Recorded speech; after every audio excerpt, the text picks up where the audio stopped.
Hello friends, welcome my YouTube channel. मैं संपत सिंह आज आपके लिए बड़ा ही रोचक, इम्पोर्टेंट, अति आवश्यक टॉपिक लेके आया हूँ और वो है हमारा नाइट्रोजन चक्कर। यानी आज हम नाइट्रोजन साइकिल के बारे में पढ़ेंगे। तो चलो शुरू करते हैं आज का टॉपिक। तो आज का हमारा टॉपिक है वो है नाइट्रोजन साइकिल।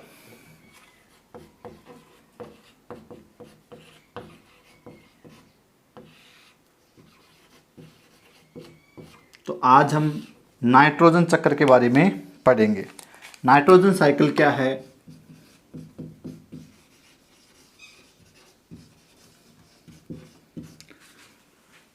नाइट्रोजन साइकिल सभी जो एग्ज़ाम होते हैं, मोस्टली जो अध्यापकों से जुड़े हुए जो एग्ज़ाम है या और भी आपके कम्पिटिटिव एग्ज़ाम है, उसमें नाइट्रोजन साइकिल से जुड़े हुए क्वेश्चन आते हैं। मोस्टली रिट में तो आते हैं। नाइट्रोजन जो साइकिल है वो एक पर्टिकुलर टॉपिक के रूप में वहाँ डाला गया है।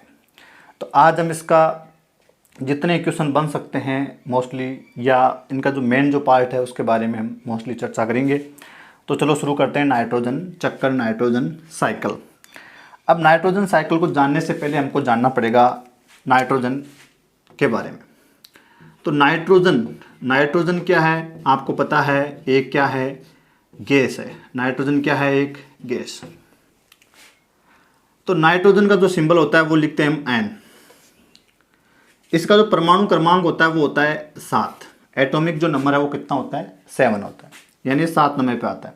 Hydrogen, helium, lithium, beryllium, boron, carbon और नाइट्रोजन। तो नाइट्रोजन का परमाणु क्रमांक हो गया 7 और इसका एटॉमिक जो मास है, जो द्रव्यमान हो गया वो हो गया 7। इसमें प्रोटॉन है, 7 ही न्यूट्रॉन है, तो लगभग 14 इसका एटॉमिक मास हो जाएगा, यानी परमाणु द्रव्यमान हो जाएगा। अब इसका इलेक्ट्रॉनिक विन्यास में लिखूं, इलेक्ट्रॉनिक कॉन्फ़िगरेशन लिखूं, तो वो होगा 1s2, 2s2 और 2p। तो यहाँ हमारे कितने बच गए हैं? 2, 2, 4। टोटल हमारे पास इलेक्ट्रॉन है 7, तो कितने बच गए हैं? 3, तो 2p3। तो 2, 2, 4 और 3, 7। तो इस प्रकार इसके 7 इलेक्ट्रॉन भरे जाएंगे। अब इसका ये 2 वाला ये है जो इसका है अंतिम कोश, और अंतिम कोश में जो इलेक्ट्रॉन है वो है हमारे पास कितने हैं? 2 और 3, यानी टोटल हमारे पास यहाँ जो इलेक्ट्रॉन है वो है 5। कितने हैं? 5 इलेक्ट्रॉन है। तो कोई भी तत्व चाहता है कि उसके बाह्यतम कोश में कितने इलेक्ट्रॉन रहे? 8। अष्टक का नियम कहता है कि बाह्यतम कोश में कितने इलेक्ट्रॉन रहने चाहिए? 8। और इसको 8 पूरा करने के लिए कितने इलेक्ट्रॉन की जरूरत पड़ेगी? 3 की। तब जाके इसके पास कितने हो जाएंगे? 8 हो जाएंगे। तो नाइट्रोजन को आप देखोगे, मैं दर्शाना चाहूँ तो इसके पास 5 इलेक्ट्रॉन है, तो 1, 2, 3, 4 और 5 इस प्रकार मैंने दर्शा दिया। अब एक दूसरा नाइट्रोजन और लेते हैं, उसी के पास भी कितने आपके इलेक्ट्रॉन हैं? 5। 1, 2, 3, 4 और 5। अब इसको भी अपना अष्टक पूरा करने के लिए जो है 3 इलेक्ट्रॉन चाहिए, इसको भी 3 चाहिए। तो ये क्या करता है, इसके साथ साझा कर लेता 3 इलेक्ट्रॉनों का, और इसके साथ 5 खुद के हो गए, 3 इसके ले लिए और 8 कर लिए। इसी प्रकार 5 इसके पास है, अरे वापस इसे साझेदारी में 3 इलेक्ट्रॉन वापस ले लेगा, और इसका भी 5 और 3 8 हो जाएंगे। तो यहाँ जो बॉन्ड बनेगा वो इन 2 इलेक्ट्रॉनों की मदद से एक सहसंयोजक बंध बनेगा, इसकी मदद से एक सहसंयोजक और इनकी मदद से एक सहसंयोजक बॉन्ड बनेगा। ये स्ट्रक्चर निकल के आएगी N ट्रिपल बॉन्ड N। तो नाइट्रोजन जो यौगिक है, मतलब आपका जो अणु है, इसके पास आप देखोगे कि नाइट्रोजन के जो परमाणु है वो ट्रिपल बॉन्ड से बंधे हुए हैं। 3 बंध उनके मध्य मौजूद है। इन दोनों को अगर हमको नाइट्रोजन को हम ऐसे लिखते हैं N2, जिसको हम ऐसे भी दर्शा सकते हैं N ट्रिपल बॉन्ड N। अब इन तीनों बंधों को तोड़ने के लिए काफ़ी ज़्यादा मात्रा में क्या चाहिए? ऊर्जा चाहिए, तब जाके ये N+N बनेगा और ये वापस मिल जाएंगे तो N2 बन जाएगा, और इसको आप ऐसे दर्शा सकते हो। अभी ये जो नाइट्रोजन है वो गैसीय रूप में है, और नाइट्रोजन काफ़ी है इस वातावरण के अंदर जो सबसे ज़्यादा मात्रा में पाई जाने वाली जो गैस है वो कौन सी है? नाइट्रोजन है, जो लगभग कितनी % है? 78% है। अब ये किस रूप में है? गैसीय रूप में है। अब पेड़ पौधे क्या करते हैं? इस नाइट्रोजन गैस को, या जो नाइट्रोजन है, ये पेड़ पौधों को चाहिए, इनकी आवश्यकता है। अब ये जो नाइट्रोजन आपको दिख रही है जो गैसीय रूप में 78%, पेड़ पौधों की जो पत्तियां होती है, जो लीफ होती है, उस पर छोटे छोटे रंध्र होते हैं जिनको हम स्टोमेटा कहते हैं। इन स्टोमेटा की मदद से ही ये क्या करती है? पत्तियां CO2 को अंदर लेती है, जल वाष्प को बाहर निकालती है, रेस्पिरेशन के दौरान, फोटोसिंथेसिस के दौरान इसको अंदर लेती है, इसको बाहर निकालती है, और गैसों का आदान प्रदान, ऑक्सीजन जो प्रकाश संश्लेषण होता है, O2 जो रिलीज होती है, वो इन स्टोमेटा की मदद से रिलीज होती है। अब ये गैसें जब CO2 वगैरह अंदर आती है तो ये नाइट्रोजन भी इसी स्टोमेटा के अंदर माध्यम से अंदर चली जाती है। लेकिन ये पौधे इस नाइट्रोजन का स्वांगीकरण नहीं कर सकते, यानी इसको यौगिकों में कन्वर्ट नहीं कर सकते, इसको इस्तेमाल नहीं कर सकते। तो ये कोई काम की नहीं रह जाएगी, इसको वापस बाहर फेंक दिया जाएगा। पौधे नाइट्रोजन को सिर्फ और सिर्फ अपनी जड़ों के माध्यम से, यानी सिर्फ और सिर्फ मृदा से अवशोषित करते हैं।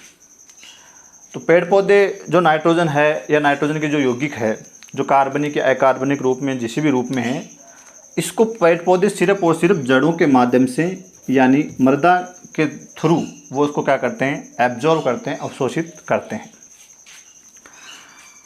ये पेड़ पौधे इस नाइट्रोजन का करते क्या है? क्यों अवशोषित कर रहे हैं इसको? तो नाइट्रोजन क्या है कि गैसीय रूप से इसको, जो गैसीय रूप है इसको कार्बनिक या ऑर्गेनिक एंड इनऑर्गेनिक कंपाउंड में इसको बदला जाता है, और ये नाइट्रोजन आपका nucleic acid, amino acids, enzyme, protein, hormone, इन सभी का नाइट्रोजन क्या होता है? घटक होता है, मेन मुख्य घटक होता है। तो नाइट्रोजन अगर शरीर में आएगी तभी तो न्यूक्लिक एसिड बनेगा, तभी एमिनो एसिड्स बनेंगे, तभी एंजाइम बनेंगे, तभी प्रोटीन बनेगा, तभी हार्मोन बनेंगे। इसलिए पेड़ पौधों को इसको लेना ही पड़ेगा, वरना पेड़ पौधों में कई प्रकार की प्रॉब्लम्स हो जाएगी। तो इनका सभी का ये घटक है, तो इसलिए इसको नाइट्रोजन को लेना ज़रूरी है। अब ये पेड़ पौधे मृदा से इसको अवशोषित करते हैं, वायवीय कोशिका अवशोषित तो करते हैं, लेकिन उसका स्वांगीकरण नहीं कर सकते। अब ये जो पेड़ पौधे हैं वो इस नाइट्रोजन को कितने रूप में ग्रहण कर सकते हैं? तो 4 रूप में। कितने रूप में? 4 रूप में वो इसको क्या कर सकते हैं? अवशोषित कर सकते हैं। वो कौन कौन से हैं? तो पहला हमारा आता है, वो आता है नाइट्राइट। नाइट्राइट यानी NO2- के रूप में ले सकता है। दूसरा नाइट्रेट के रूप में, सबसे ज़्यादा इसी के रूप में लेता है नाइट्रेट, NO3- के रूप में। तीसरा अमोनिया के जो यौगिक है, या जो अमोनिया के जो अन्य जो रूप है, अन्य रूप के माध्यम से, जैसे अमोनियम है, NH4+ हो गया, तो अमोनिया के रूप में भी इसको लिया जा सकता है। और लास्ट हमारा है नाइट्रोजन युक्त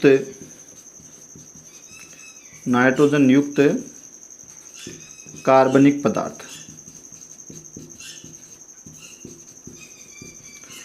तो इन 4 रूप में पेड़ पौधे इसको अवशोषित कर सकते हैं। मोस्टली ये आपको 2 ध्यान रखने, नाइट्राइट और आपका नाइट्रेट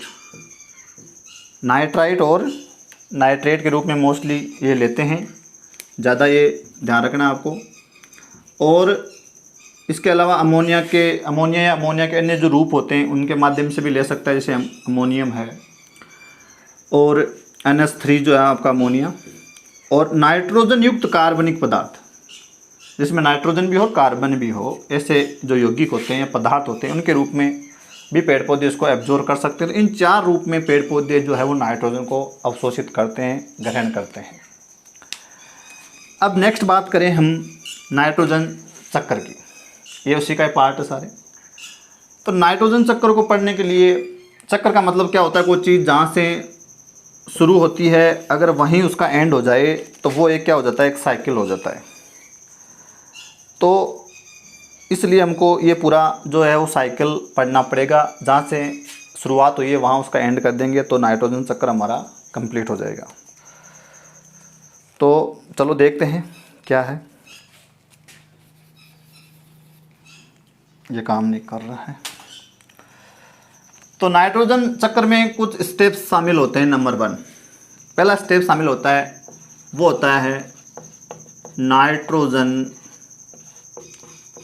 स्थिरीकरण। पहला जो स्टेप है हमारा वो है नाइट्रोजन स्थिरीकरण यानी नाइट्रोजन फिक्सिंग।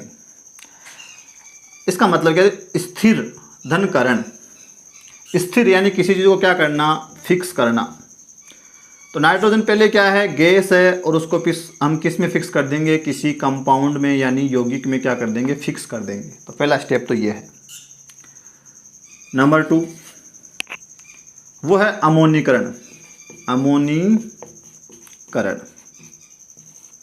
तीसरा स्टेप जो नाइट्रोजन साइकिल में चलेगा वो है नाइट्रीकरण। नाइट्रीकरण। और चौथा स्टेप जो इसमें चलेगा वो है विनाइट्रीकरण। ये 4 स्टेप में आपका नाइट्रोजन साइकिल कंप्लीट हो जाएगा। तो नाइट्रोजन स्थिरीकरण का मतलब मैंने समझा है, नाइट्रोजन को फिक्स करना है। गैस नाइट्रोजन को यौगिकों के रूप में, कार्बनिक या अकार्बनिक यौगिकों के रूप में, जैसे ये है, ये जो भी है। अमोनीकरण ये क्या है? अमोनीकरण स्टेप का मतलब मैं आपको समझाना चाहूँ तो इसका मतलब होता है जो कार्बनिक पदार्थ होता है, ऑर्गेनिक कंपाउंड या जो भी मटेरियल होता है कार्बनिक पदार्थ का, जो भी कार्बनिक पदार्थ है उस कार्बनिक पदार्थ को अमोनिया में NH3 बदलने की जो क्रिया है वो क्या कहलाती है, अमोनीकरण कहलाती है।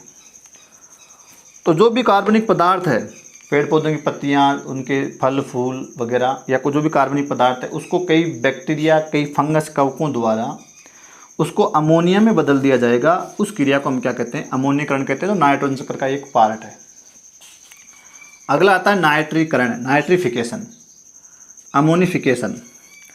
अब नाइट्रिफिकेशन का मतलब होता है कि ये जो अमोनिया है इसका नाइट्रेट यानी आपका NO3- में क्या करना, ऑक्सीकरण करना।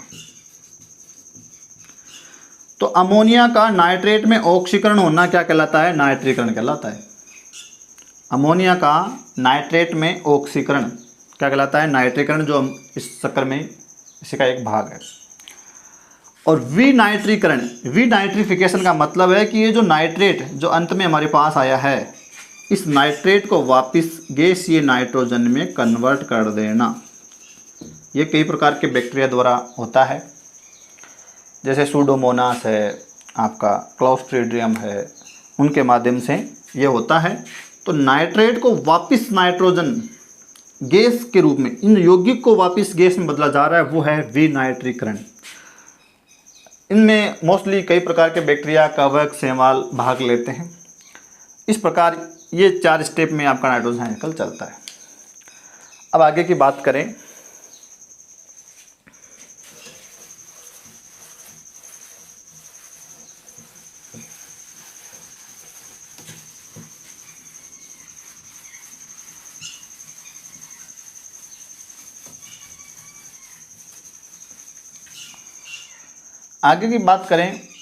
तो जो नाइट्रोजन जो स्थिरीकरण है या जो नाइट्रोजन चक्र है वो किस प्रकार होता है। अब पहला स्टेप हमने पढ़ा था क्या, नाइट्रोजन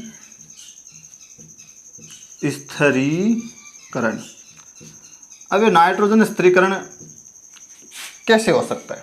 देखो अभी मैंने बताया कि नाइट्रोजन के पास दोनों के मध्य है ट्रिपल बॉन्ड और इसको तोड़ना काफ़ी होता है मुश्किल। इसको किसी प्रकार से तोड़ा जाएगा और इसको मुक्त किया जाएगा और इससे ऑक्सीजन जल वगैरह क्रिया करेगी। तो नाइट्रोजन को फिक्सिंग करने के लिए कुछ स्टेप है, तो आपको 2 स्टेप अपनाने पड़ेंगे। तो नाइट्रोजन का स्थिरीकरण है वो 2 प्रकार से हो सकता है। पहला जैविक नाइट्रोजन स्थिरीकरण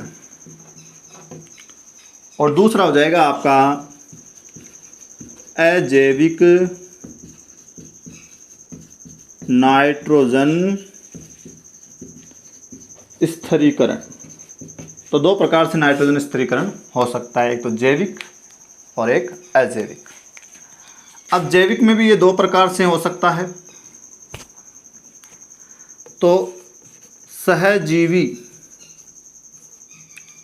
जीवाणु द्वारा और दूसरा असहजीवी बैक्टीरिया द्वारा।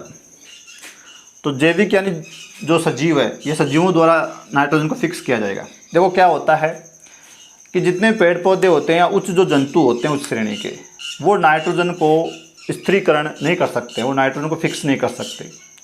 लेकिन जो सूक्ष्म जीवाणु होते हैं, जैसे कुछ कवक है, कुछ नीलेरे शैवाल है, कुछ बैक्टीरिया है, वो क्या कर सकते हैं, इस नाइट्रोजन को फिक्सिंग कर सकते हैं, उसको गैसीय रूप से यौगिक रूप में बदल सकते हैं। इसलिए इन सूक्ष्म जीव जो होते हैं उनको डाईएज़ोट्रोफ कहते हैं, डाईएज़ोट्रोफ कहते हैं, क्योंकि इसका जो ये वाला रूप है डाई नाइट्रोजन, तो ये डाई नाइट्रोजन है, ये ट्रिपल बॉन्ड, इसको ये गैसीय नाइट्रोजन से ये किस में इसका क्या कर देता है, वो यौगिकरण कर देते हैं। कौन? या आपके सूक्ष्म जीव, कुछ कवक, कुछ बैक्टीरिया, नीलेरे शैवाल। तो इन सूक्ष्म जीवों को क्या कहते हैं, डाई, एन से हो गया डाईएज़ोट्रोफ कहते हैं, इनको विशेष नाम दिया गया है। इनमें एक क्षमता है कि वायुमंडलीय जो गैस है आपकी नाइट्रोजन, उसको यौगिक में बदल देते हैं, यानी नाइट्रेट, नाइट्राइट इनमें बदल देते हैं, अमोनिया वगैरह में। तो ये सहजीवी हो सकते हैं और असहजीवी हो। सहजीवी का मतलब सिम्बायोसिस, जिसमें पेड़ पौधे के साथ कुछ जो सूक्ष्म जीवाणु होते हैं, बैक्टीरिया होते हैं, वो सहजीवन बिताते हैं। जैसे आपके जो लेग्यूमिनेसी कुल के जो पादप होता है, यानी लेग्यूम का मतलब होता है जड़ें, जिनके पेड़ों की या जो पौधे होते हैं उनकी जड़ों में आपको क्या मिलेगी, गांठें मिलेगी, लेग्यूम मिलेंगी। जैसे मटर देख लो, चना देख लो, फलीदार जितने भी जो वनस्पति होते हैं मोस्टली वो, तो इनकी जड़ों में कुछ जीवाणु क्या कर लेते हैं, सहजीवन कर लेते हैं, इनके साथ रहते हैं, उनको कहते हैं सहजीवन। तो इनमें दोनों को फ़ायदा हो जाता है। इस जीवाणु को तो यहाँ रहने के लिए आवास मिल जाता है, पेड़ पौधों को इसकी मदद से क्या मिल जाती है, नाइट्रोजन मिल जाती है। ऐसे जीवन को कहते हैं सहजीवन, सिम्बायोसिस, जिसमें दोनों सजीवों को फ़ायदा होता है, नुकसान किसी को भी नहीं होता है। तो यहाँ एक को जीवाणु को तो आवास मिल रहा है और इसको मिल रही है नाइट्रोजन, क्योंकि ये जीवाणु क्या कर सकते हैं, नाइट्रोजन का स्थिरीकरण कर सकते हैं, इसीलिए इनको क्या कहते हैं, डाईएज़ोट्रोफ कहते हैं। लेकिन जो नीले हरे शैवाल होते हैं, नीले हरे जो शैवाल होते हैं, उनमें एक विशेष प्रकार की सेल पाई जाती है जिसको कहते हैं हेटेरोसिस्ट।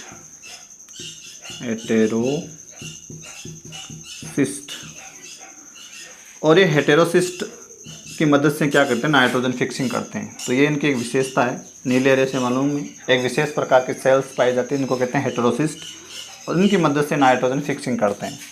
और इन सभी जीवों को ये काम करने के लिए तत्व की आवश्यकता पड़ेगी, वो है मोलिब्डेनम।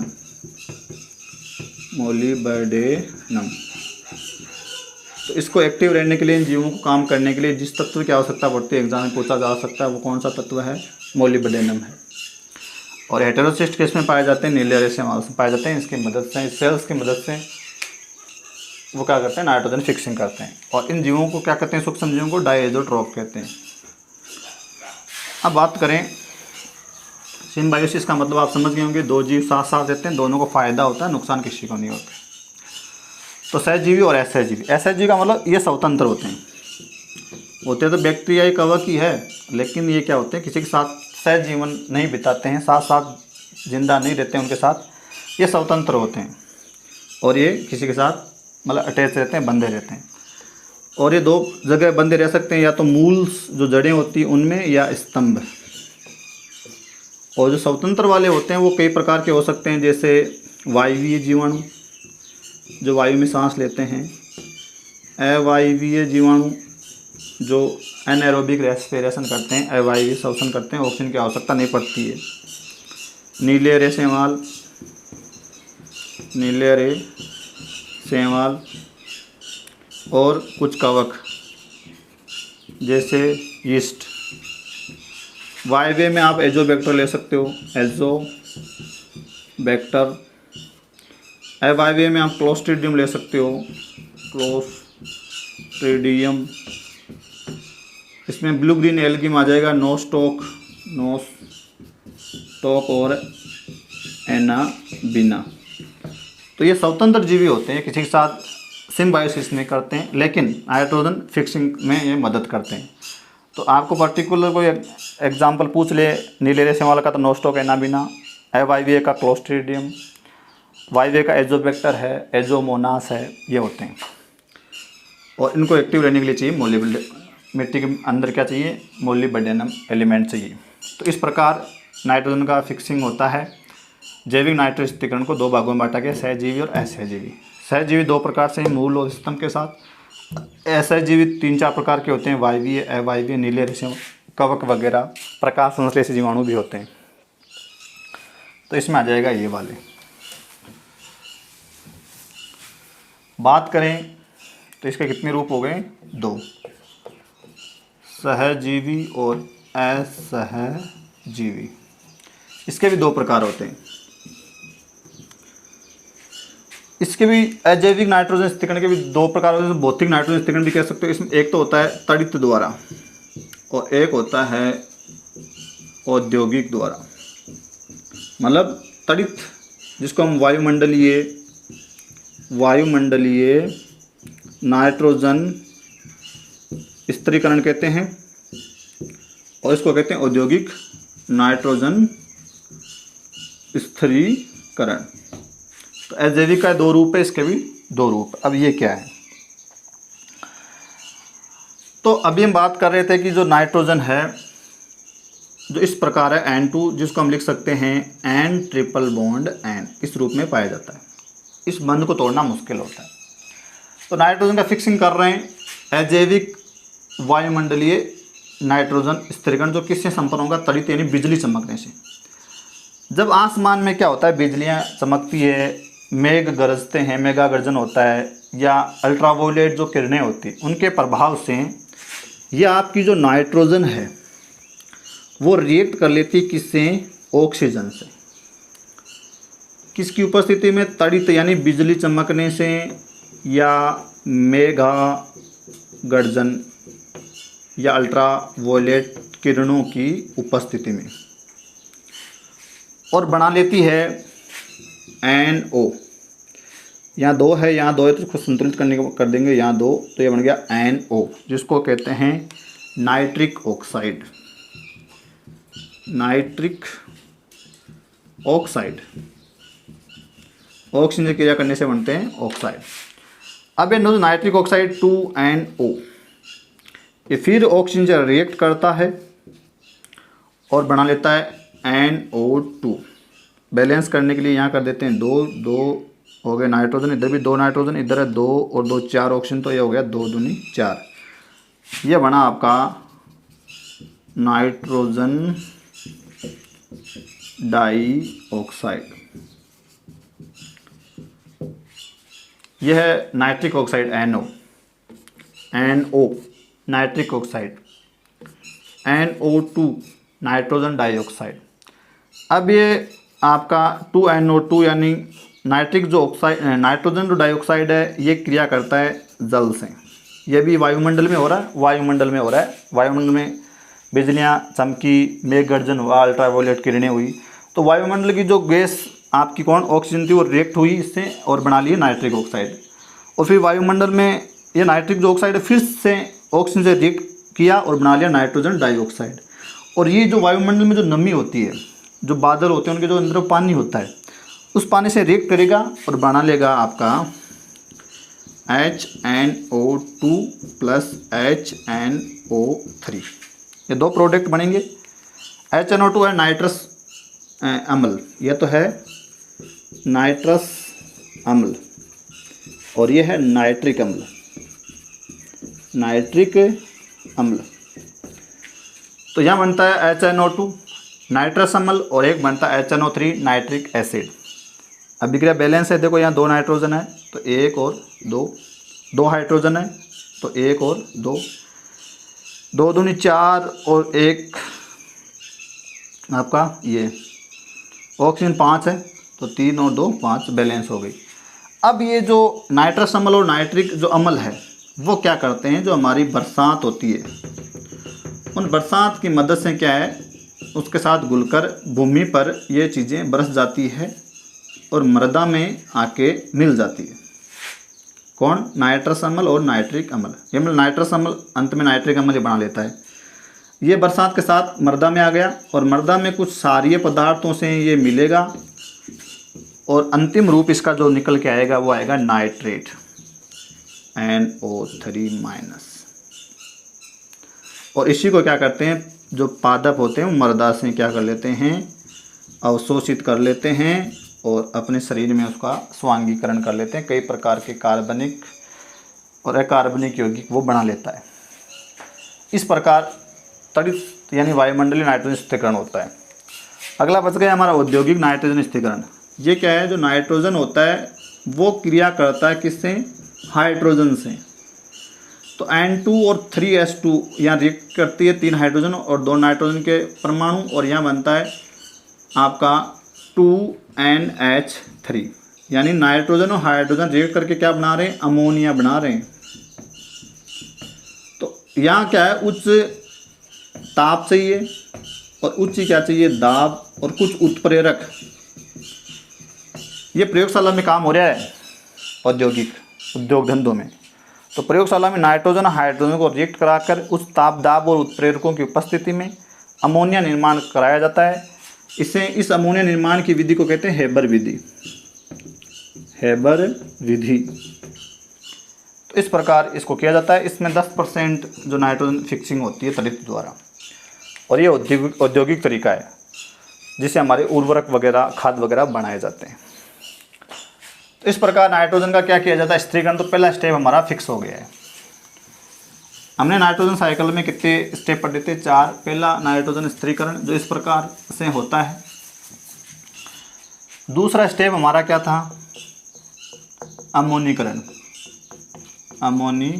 अमोनिफिकेशन। हमारे पास जो अमोनिया बना था, इस अमोनिया बनता है यहाँ अमोनीकरण में। अभी मैंने बताया था जो कार्बनिक पदार्थ होते हैं, कार्बनिक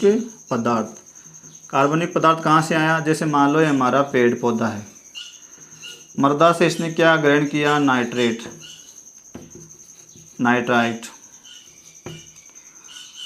इसको ये अंदर लेगा और इसे कई प्रकार के कार्बनिक पदार्थ बना लेगा। अमीनो एसिड्स है, एंजाइम है, प्रोटीन वगैरह, वो बन गया। अब मान लो इसकी पत्तियां है, इसके मान लो फूल है, इसके मान लो फल है, ये टूटेंगे, सड़ेंगे, गलेंगे और नीचे मिट्टी में आकर यहाँ गिर जाएंगे मान लो। अब इस मिट्टी में कई प्रकार के कवक और जीवाणु वगैरह रहते हैं, तो वो क्या करेंगे, इनके अंदर जो ये नाइट्रोजन गई थी जो यौगिकों के रूप में, कार्बनिक पदार्थों के रूप में फिक्स हो गई है, उसको एक कवक और जीवाणु क्या करेंगे, इसको मुक्त करेंगे या वो उसको क्या कर देंगे, अमोनिया में कन्वर्ट कर देंगे, अमोनिया बना देंगे उसकी। और ये अमोनिया वापस क्या बन सकती है, नाइट्रेट, जो वापस इस पौधे के काम आ जाएगी। इसका शरीर का अंश टूटा, अपघटित हुआ और वापस नाइट्रेट बन के इसी के काम आ जाती है। और अगर ये जो कवक है इसको सीधा ही अगर क्या बना दिया, जो इसके साथ जो नाइट्रोजन बंधी हुई थी उसको वापस वो गैसीय रूप में बदल सकते हैं, जो वापस वायुमंडल में जाकर मिल जाएगी। तो कार्बनिक पदार्थ का अमोनिया में कन्वर्ट करना ही क्या है, अमोनीकरण है। तो या तो ये अमोनिया बन जाएगी, अमोनिया से नाइट्रेट, नाइट्रेट से वापस पादप के काम आ जाएगी, या इसको वापस वायुमंडल में भेज दिया जाएगा। तो ये हो गया हमारा सेकंड स्टेप। थर्ड स्टेप क्या कहता है? नाइट्रीकरण, नाइट्रिफिकेशन, नाइट्रीकरण। नाइट्रीकरण का मतलब क्या है? ये हमारे पास जो अमोनिया है उसका किस में NO3 माइनस में क्या करना है? ऑक्सीकरण। वो ही हमारा क्या कहलाता है? नाइट्रीकरण कहलाता है। तो हमारे पास जो भी अमोनिया है, जो भी हम बात कर रहे थे, उस अमोनिया को जो कार्बनिक पदार्थों के अपघटन से जो अमोनिया बनी है उसका ऑक्सीकरण अगर हो जाए और उससे क्या बन जाए? NO3 माइनस, उसी क्रिया को हम क्या कहते हैं? नाइट्रीकरण कहते हैं, नाइट्रिफिकेशन कहते हैं। तो ये हो गया हमारा थर्ड स्टेप। और चौथा स्टेप, और वो क्या है? विनाइट्रीकरण। विनाइट्रीकरण का मतलब है कि ये जो भी नाइट्रेट के रूप में या नाइट्राइट के रूप में, किसी भी रूप में, अमोनिया के रूप में, जो भी हमारे पास जो नाइट्रोजन जो बंधी हुई है इन यौगिकों के रूप में, इस यौगिक की ये जो नाइट्रोजन है उसको वापस नाइट्रोजन में कन्वर्ट करना और वायुमंडलीय नाइट्रोजन में इसको वापस मिलाना। तभी तो चक्कर होगा हमारा, नाइट्रोजन साइकिल तभी बनेगा, तभी इसकी जो 78% मात्रा वो फिक्स बनी रहेगी। तो वो होता है विनाइट्रीकरण। जो सूडोमोनास वगैरह, ये विनाइट्रिकारी जो जीवाणु होते हैं उनके द्वारा ये किया जाता है। ये जीवाणु द्वारा होने वाली प्रोसेस है और कोई नहीं करता इनको। कुछ बैक्टीरिया, कुछ कवक वगैरह ये काम करते हैं। तो ये हमने इसका बेसिक समझ लिया है। अब हम नाइट्रोजन चक्कर बना के देख लेते हैं। तो हमारे पास है वायुमंडलीय नाइट्रोजन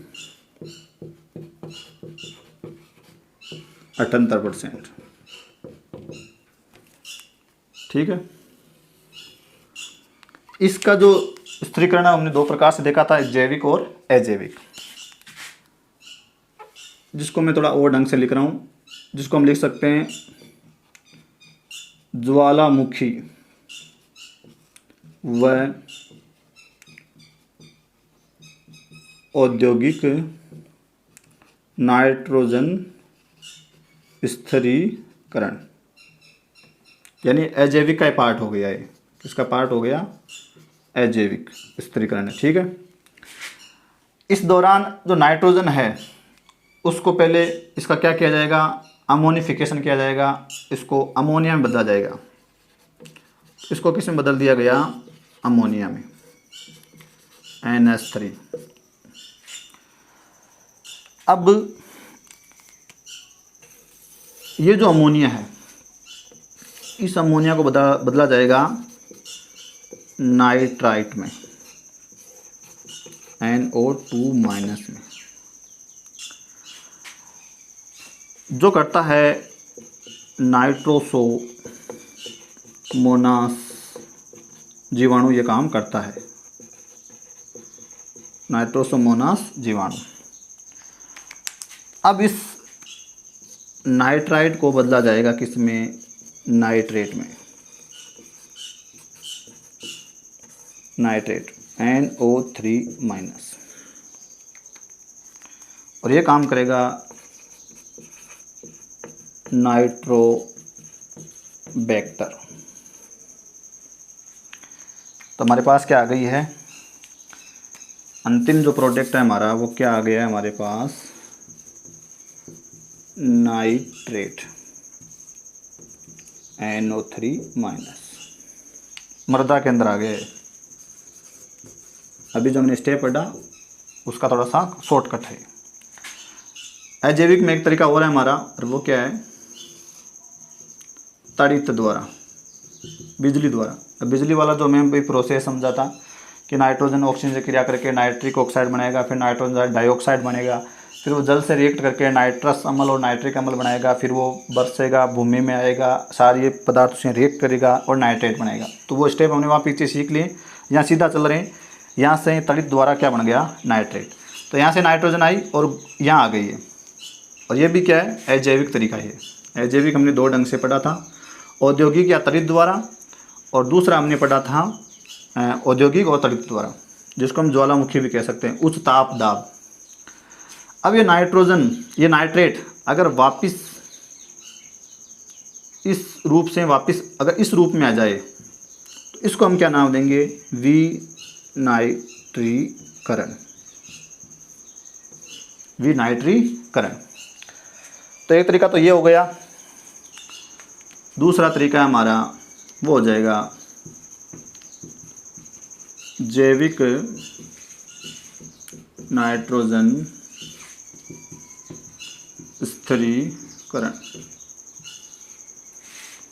जैविक नाइट्रोजन स्थिरीकरण, इसमें क्या करेंगे, जो सूक्ष्म जीव है हमारे वो वाले इसमें भाग लेंगे और इसको वो किस रूप में बदल देंगे, नाइट्रेट में।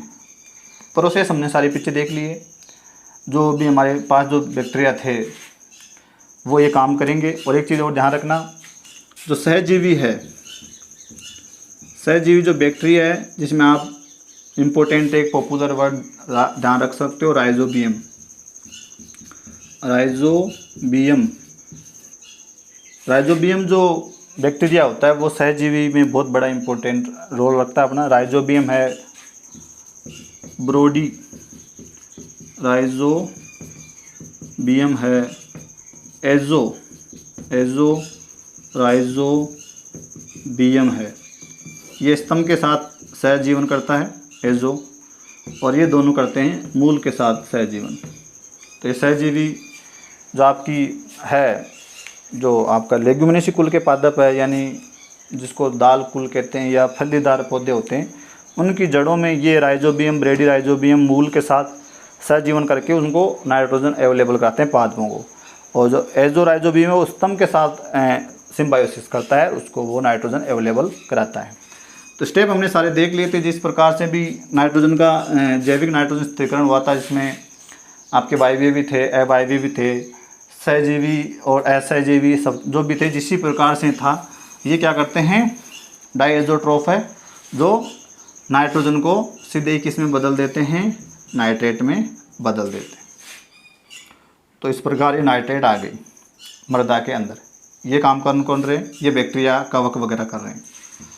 कवक है, हमारे बैक्टीरिया है, सहजीवी भी हो सकते हैं, असहजीवी भी हो सकते हैं, जो भी हमने पीछे पढ़ लिया था। अब ये जो नाइट्रेट जो मृदा में आ चुकी है, ये हमारा पौधा है, ये क्या करेगा, उसको अवशोषित कर लेगा। अवशोषित कर लेगा तो इसके भी दो रूप हो सकते हैं, या तो ये पौधा क्या हो जाए, मृत हो जाए, या क्या हो जाए, अपघटित हो जाए, अवक्षय हो जाए, इसका क्षयित हो जाए। क्षयित का मतलब इसकी जड़, तना, पत्ती, फूल वगैरह गिरते रहते हैं, जो अभी हमने बात की थी। उसको जब कवक बैक्टीरिया द्वारा वापस तोड़ के अमोनिया बनाया जाएगा, अमोनिया से नाइट्रेट बना लिया जाएगा वापस। या इस पौधे को कोई क्या कर ले, कोई जीव उसको क्या कर ले, खा ले। तो मृत जो भी या क्षयित जो चीज़ है उसको क्या किया जाएगा, अमोनिया में कन्वर्ट किया जाएगा, अमोनीकरण किया जाएगा, क्योंकि वो कार्बनिक पदार्थ है। उस कार्बनिक पदार्थ का अमोनिया में परिवर्तन ही क्या कहलाता है, अमोनीकरण। तो उसको अमोनिया में बदला जाएगा, अमोनिया से नाइट्राइट, नाइट्राइट से नाइट्रेट, वापस पेड़ के काम, या विनाइट्रीकरण द्वारा वायुमंडल में चला जाएगा। तो इस प्रकार देखो, जहाँ से आया था वहाँ से घूम फिर कर कैसे न कैसे यहाँ से वापस यहाँ चला गई नाइट्रोजन। जैसे यहाँ से यहाँ आया, यहाँ से यहाँ, यहाँ से यहाँ, यहाँ से पेड़ में, यहाँ से यहाँ, और यहाँ से वापस यहाँ, वापस यहाँ, वापस यहाँ, और यहाँ, या यहाँ से भी सीधा भी जा सकता है, कैसे भी, कुल मिला के वापस वहाँ चला जाता है। तो या तो मर जाए या वो उसके कुछ भाग टूट जाए, तो कुल मिला के वो जब सड़ेगा, गलेगा, बुसेगा, तो उसका अमोनीकरण किया जाएगा। अमोनीकरण इस स्टेप द्वारा इसको वापस नाइट्रेट में कन्वर्ट किया जाएगा, जो वापस पेड़ पौधों का काम आएगा। फिर आगे वही चक्कर चलता जाएगा, या विनाइट्रीकरण द्वारा वायुमंडल में वापस मिल जाएगा। जीव खा लिया तो जीव के भी दो काम हो सकते हैं, क्या, या तो वो क्या हो जाए, मर जाए, मृत, या वो क्या कर ले, या तो वो मर जाए, या वो अपने अपशिष्ट जब निकालता है, मूत्र वगैरह निकालता है, तो मूत्र में यूरिया होता है और यूरिया में होता है नाइट्रोजन, या उसको भी कोई जीव को आगे कोई उपभोक्ता उसको खा ले, तो उसका भी आगे वही हासिल होने वाला है। तो वही बात, वापस इस मृत अपशिष्ट पदार्थों का वापस क्या किया जाएगा, अमोनीकरण। ये किसके द्वारा किया जाता है, कुछ कवक या जीवाणुओं द्वारा। फिर वापस वही स्टेप और वही वैसे, ऐसा चलता जाएगा। तो ये हो गया हमारा क्या, नाइट्रोजन साइकिल। धन्यवाद। टॉपिक अच्छा लगा है, आपको पढ़ने में मज़ा आया है तो वीडियो को लाइक कीजिए, चैनल को सब्सक्राइब कीजिए। धन्यवाद।